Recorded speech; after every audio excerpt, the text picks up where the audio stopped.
Hello, this is Mrs. Decker, and this is Unit 8, Objective 1 on collision theory and reaction rates. So we're going to cover 1A and 1B in this video. 1A is on explaining what collision theory is, and then being able to know the two requirements of collision theory that will allow a chemical reaction to occur.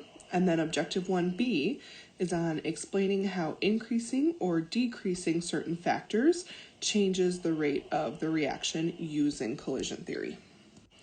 Okay, so first we want to talk about what a reaction rate is. Before we talk about reaction rates for chemical reactions, we're going to talk about just what a rate is in general. A rate measures the amount of any change that occurs over an interval of time. So an example we have is a sprinter covers 100 meters in 11.5 seconds, and we want to know what the sprinter's speed is, or his rate. So to do that, you would do 100 meters divided by 11.5 seconds, or 8.7 meters per second is his speed or his rate. So when we're talking about the rate of a chemical reaction, we're talking about how fast or slow that chemical reaction occurs.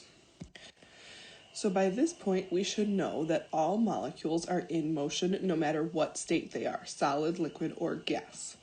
And since the molecules are constantly moving, they are constantly colliding with each other. That is important because collision theory says that molecules must collide in order to react. If molecules do not collide with each other, it's not possible for any reaction to occur. Sometimes molecules collide and no reaction does occur between them, and this is because the two requirements for a chemical reaction have not been met. The first requirement for collision theory is that molecules must be moving with enough speed and therefore energy so that when they do collide, they have enough energy to start the reaction. The second requirement for collision theory is that the molecules must have the correct orientation. So they must hit each other in the correct way in order for the reaction to occur. If they don't hit each other in the correct way, again, we'll get no reaction. So molecules must have enough energy to react, and they must have the correct orientation to react. If these two requirements are not met, no reaction will happen. Okay, so the first requirement of collision theory is that the particles are moving fast enough and with enough energy. So we know that as we move from a solid to a liquid to a gas in a certain substance, the molecules speed up. Faster moving particles have higher energy. The faster they're moving, the more energy they have. Okay? The faster the particles are moving, the higher the chance of collisions with one another. And then the more collisions, the higher the chance the collision will happen with the proper orientation to allow a chemical reaction to occur. So, in general, the faster the molecules are moving, the more likely we are to get a chemical reaction to happen. So next we're going to talk about catalysts, and a catalyst is a vocabulary word that you should be familiar with. They're very important for chemical reactions. A catalyst is a substance that speeds up a reaction without being consumed in the reaction. So the catalyst will still remain after the reaction has happened. And a catalyst works by lowering the activation energy of a reaction without directly participating in the reaction. It just makes it easier for the molecules to have the proper orientation during the collision and make it easier for the reaction to happen. So because the catalyst is not a part of the reaction, it just helps speed the reaction along, it is not written as a reactant when we write a balanced chemical equation. So this is a potential energy diagram that you should be familiar with. We have our reactants on the left side and our products on the right side. And you should remember from Unit 6 that the activation energy is the energy from the reactants to the top of the curve. And that's the energy that the molecules need to overcome as they collide for the reaction to happen. What a catalyst does is it actually lowers the activation energy, so it requires less energy for the reaction to happen.